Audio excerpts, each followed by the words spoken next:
imigisha yose imigisha yo mu Mana iyibumbira muri Yesu iramuduha.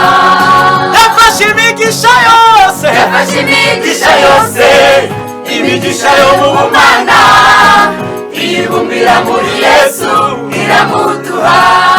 Yafashe imbaraga zose imbaraga zo mu Mana izibumbira muri Yesu iramuduha. Yafashe urukundo rwose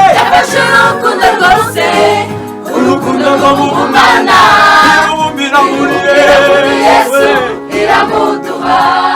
Yafashe amahoro yose amahoro yo mu Mana izibumbira muri Yesu iramuduha.